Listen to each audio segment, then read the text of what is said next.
And welcome back to Realtor Reacts. On this week's episode, we're going to be visiting with Mr. Gary Abbott once again. Mr. Abbott has a great question, right? Do I pay off the bond? Is the title of his video. Um, and if we're sitting there thinking, hey, Chris, didn't you already do a video about bond payoffs in the Insight series? I did. And I'm probably going to reshoot that and repost it somewhere in the future. I don't know exactly when. But in the interim, I thought to myself, hey, I would love to hear what Mr. Abbott has to say about this topic. I know what my perspective is, and I'm happy to share it, but I don't hear a whole lot of perspectives from other YouTube creators. So I figured if we were going to broach this topic, Mr. Abbott would be the best person to do that with. So without further ado, let's go ahead and jump in and see what Mr. Abbott has to say about paying off the bond. Are you thinking about the bond? What should you do with the bond? Should you pay it off? Should you just pay it annually for the next 30 years or however long you're going to be in the villages and in your property? And the bond, for those that don't know anything about a bond, it's a little unique in the villages. You buy a house and land. So if you go on the Villages app and you look to go buy a house, they'll give you a price. Or if you go to a realtor and it's an older home, they'll have a price for the house. But an older home either has the bond or it's been paid off. But on a new house, here's plain and simply what the bond is. You bought the house and the land, but somebody had to develop all the roads, water systems, sewer systems, drainage systems. The villages did that. They pretty much, it's not town roads, it's the villages roads. And in doing so, they basically developed a formula so each house would pay its fair share of that infrastructure that went into the community. So, what is that number? What is that cost? What is the interest on that? I went to the Community Development District. You can go out to their website, which I said I will go, and you get the amortization schedule for your bond. So there it is, the amortization schedule. All right. Bonds typically amortize out between 29 and 30 years. The interest rate is stated up there at the top left. I don't know why I'm pointing at my screen as if you can see where I'm pointing, but it's my top left. It might be your top right. The unit number is there, 59V, and it basically gives you an outline of the schedule, the interest that will be paid over the lifetime, so on and so forth. Now, here's an interesting thing, and I could be wrong about this, but I'm fairly confident I'm right. You cannot do partial advance payments on this. For a long time, me and my wife thought that that was feasible, that that's something you could do because the bond amortization, it's structured kind of like a mortgage would be structured, right, with an amortization. And in a mortgage, you can make advance payments, right? You can pay down principal in advance without having to pay off the whole thing. But with the bond, evidently, and again, I could be wrong about this, but my understanding is you have to either pay it off in its entirety or pay it on its schedule. There's no throw 1,000 or two at it per year extra to pay it down faster. That's not a mechanic. And so that was a recent discovery of ours. Again, I've been here a long time, right? And nuanced things like that. Sometimes we just take for granted, okay? Only to find out later, no, that's not necessarily the case. So let's hop back in here, see what else Mr. Abbott has to say. So I'm going to show you my bond. My bond is $25,498.81. And you can see by me putting this up that my payment is $1438.98 per year. Once a year, it gets tacked onto the tax bill. But you look at this amortization schedule, it's a lot like a mortgage. It is loaded heavy with interest. up front. Year 2022, the interest on this $1,400 payment is almost $800. It's the 794.51. So the interest is up front. It's not an equal. You're not going to, if you wait halfway through the loan and you pay it off, it'll cost you more because of the interest cost. Also notice there's an administration fee. On this bond, it's about $95 a year. So unlike a mortgage, there's 30 payments, one per year. So when you look at the totals on a $25,000 principal, you're going to have to pay $14,821.53 in interest. Now, here's where the departure comes. He's stating a fact, right? It's right there on the screen. Okay. The question about whether or not to pay off a bond really has to come down to how much time do you realistically think you're going to be in that home. Okay. And I can hear there's a segment of the population right now watching this video saying, Chris, I'm a croaker. I'm going to croak in this home. Okay. It's I hear you. Right. I was literally having this conversation at the open house the other day with some folks, and you know I was talking about the average time that folks tend to stay in their primary home, right? This is a full time residency, right? And that's really where this question comes into play. It's not usually with your part time homes. You know, you're going to be flipping out of those into a full time home at some point in the future when you're ready. But the full time residencies, right? And my projection is 6 to 8 years based on my observations over the last decade and a half. Okay. For a variety of different reasons, right? There's life changes that occur. You settled, given the market conditions or the available inventory when you purchased the initial primary home. You want more garage is a typical motivator. The villages, drafts up a new model and starts building it in a location further south from where you are, and that's just a preferable model to you. You like that one better than the one that you're in, so you wind up selling and relocating within the community. These are all things that happen in the villages all the time, right? But the bond doesn't travel with you. It's not attached to you, it's attached to the home site, right? It's attached to the home site in that district. Okay, so when you pay it off, there's no recuperating it, right? There's an argument to be made that if you're paying off a smaller bond later in its life cycle, right, that you could probably capture that with natural equity growth in the community.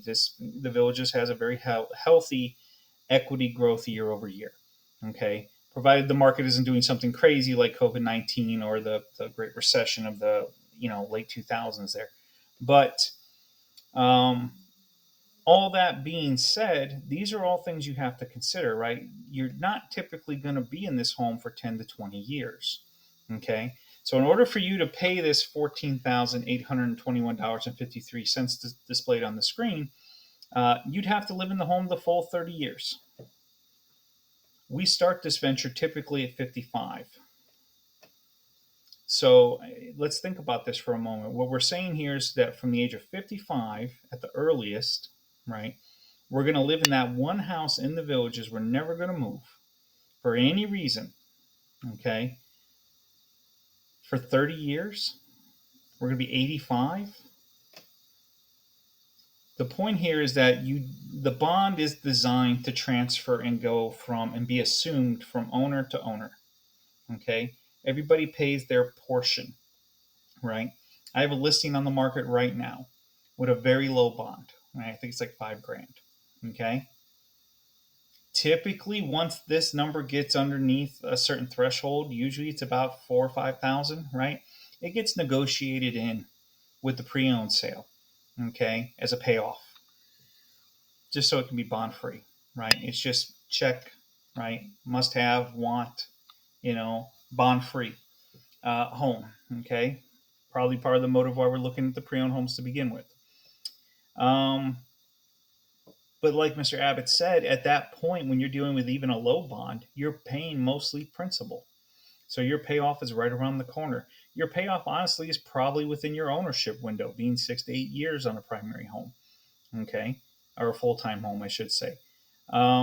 These are all factors to take into consideration, and everybody's situation is going to be a little different, right? So just bear this in mind. We want to kind of build a little bit of a framework for this discussion. Let's hop back in here. I don't want to talk too much on it. Now the rate is 3.4. Good rate. And we're going to compare that up to what you could do with your money if you invested in a CD. I'm going to do a basic what you could get in a CD savings if you had the cash. Now, I don't know if you play the stock market or anything else, but I'm going to just use a CD rate of today if you took the 25,498 and invested it. Let's take a look at it.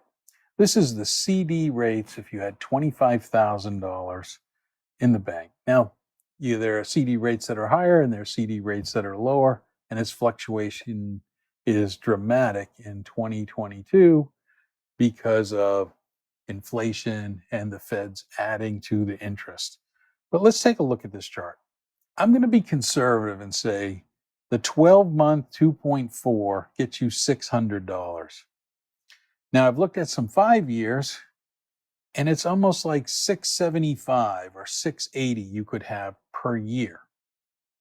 And so if you do the math, which I did in an Excel, you add that up, if you could get 2.7, 3%, you're going to make out better. Even at the $600 amount, if you don't touch the 25,000 and you just keep the interest, just look at your first payment. $1,400 minus 600, you're paying $800. So it's offset. You're offsetting your interest. In the beginning, you're not offsetting all of that $800 interest. You're only offsetting it. So you're paying $200. But later, you'll be offsetting even more when you get to the end years. And it came out between $600 you'd be over, or about $2,800 would be better to invest the money in a CD if you could get that rate for 30 years. Now, the problem with CDs, they're high now, or they're going higher, but then they drop to zero. And as we all know, last year or the year before, you couldn't make any money in CDs. Now, I know some of you will look to the stock market. So investing, you could make out, but I'm not calling it a lot of money. You're saving a year or maybe two, and you're still paying a payment. So the $1,400 becomes $800 if you use part. So this is why I wanted to get Gary in on this, right, Mr. Abbott here, because he has a financial background. Best I can tell, I don't know that for a fact. That's my impression. I believe he was in some type of retirement planning or accounting or something to that effect. But I knew that he would be, someone whose opinion on this and outlook on this would probably be pretty accurate, right? And so far, he's been spot on, right? I make this argument myself all the time in the open house, okay? And before I go any further, let me just put it out there, right? It's your money. You do what you want to do, okay? I know there's folks, who just don't like overhead debt. They don't want any debt. They're going into retirement and they just don't want any debt. They wrestle with the bond. They don't like the bond. I get it, right? It's not a debate. We don't have to, it's your money, okay? So, with all that being said, okay, with interest rates up, your money is probably better served, okay? What I'm saying, what Mr. Abbott is saying, right? In some type of investment, low risk, reasonable yield, year over year, particularly if you're going into a pre-owned selection. Um, you're already into that bond amount, right? You're already principled. You're getting more and more principal out of that payment every year, right? And that investment can travel with you, right? That 20, Mr. Abbott is talking about this in the context of making a bond payoff on a new home purchase, full bond, right? Most of us don't do that. This typically comes up more in the realm of, pre-owned homes, but that investment can travel with you, and that bond payoff doesn't. And it really, really, really should not. If you're thinking that, well, I can just put it in the price of the home, there's a reason it wasn't in the price of the home to begin with. It will knock the home out of alignment with the marketplace. You will be so far out of alignment with the category in the market space at that point in time that you're probably not even going to be a consideration for most buyers. And there's a lot of other issues that come along with that. So, you know, I'm thrilled that Mr. Abbott is breaching this point. I think he's spot on with this. We're going to go ahead and jump back in here and let him finish up. But your money is probably going to be better off in some type of low risk, you know, reasonable yield investment. And I agree with him on that point. Part of that interest. It's a great way to look at it that, yes, investing will get you more, but if you're going into retirement and every dime counts as to what you're earning or what you're getting, and it's not this financial gain to save 1,000 or 2,000 over 30 years, which is not a lot per each year. So I just want you to consider it. It's a close call. This is really up to you. The benefits of paying it, if you can do that, is you don't have the $1,400 tacked onto your tax bill. You'll pay less every year. So what I'm going to do next, for those that are thinking about paying it off, I will go through the steps really quick here of what you need to do. You do need to go onto the Villages District website. So before we move on, I just want to touch on what he just said. He's using his bond as an example, right? He's in District 13 there, and that's the southern section of the community, and well, currently the southern section. But $1,400 a year. 20. I didn't see the total amount. I saw the 14,000. I'd have to go back. I don't want to do that. Let's say it's 25,000. Okay, it's probably a little bit more than that, but let's just say it's 25,000. So quick math: you pay off the bond, you make a $25,000 investment today, right? How many years of not paying the bond do we have to accumulate before we get into profit, right? We're saving $1,400 a year. We've put out 25,000. That's close to 20 years. So you have to stay in that house before you really start to get any real savings out of this endeavor, right? You have to stay in that house for 20 years, roughly, a little less than that, right? Before we've tilted the scale in your favor.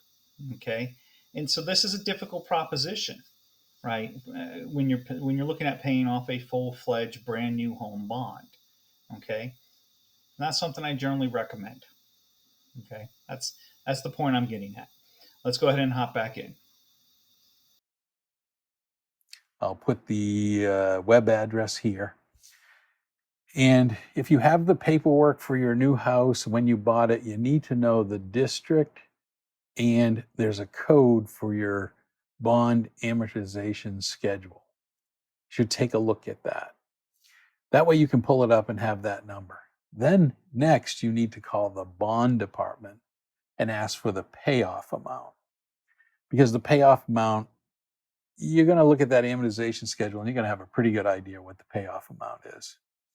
And they will give you that procedure. Now, I notice on the website, when you look at the website, if you pay it before July 15th, then there won't be a number on your tax bill. I take it July 15th is their cutoff to move the bond payment for that year to the tax department. If you pay it off by September 15th, they'll give you a payoff number between the July and the September. But you'll have that payoff number and you'll still have it on your tax bill. The difference will be there, but you'll have the savings of the interest taken into account. After that, it kind of stays the same for a period of time, and you need to call the bond department to see what the payoff is because it's an annual payment. Really, your steps are to find out what's good for you is to go through the district department. The bond department was great. You give them your address, they tell you what the payoff amount is, they give you where to send it, how to write out the check, how to make sure it goes to them and not a different department within the village's district, and how it's applied. So they were very helpful in giving me that information. I hope you like this video. I was struggling with it, and 30 years is a long time when you're 65. So if you're 65, you're going to be 95 when that thing is totally due. And that may be a reason some people don't pay it off. Thanks for watching this video. I hope you find it helpful for those of you either just about to purchase, already purchased and have the bond and just kind of not thinking about it, or considering what you should do with it. Again, thanks for watching. Great video, and we ended on a commercial. Well, I guess I'll just move my face into the middle of the screen. There we go. Mr. Abbott nailed it. I expected nothing less, right? At one point, I think it was episode 7, Mr. Abbott we were talking about cost of living. And, at that time, I think he was a little newer to the community and maybe we just didn't have some of the phrasing right. And I had to issue some corrections. I don't want to do that, right? I'm not trying to beat up on Mr. Abbott. I love what Mr. Abbott does. I think he does a fantastic job of what he does. I appreciate that he puts out the content for consumption, and I appreciate that people take the content up and absorb that information. I'm shaking my camera by hitting my desk right now. But, these are things that we wrestle with, right? Conversations that I have all the time. Okay. So hopefully after this video goes up and out in the world, right? Maybe I don't have to have that conversation as much in the future. Okay.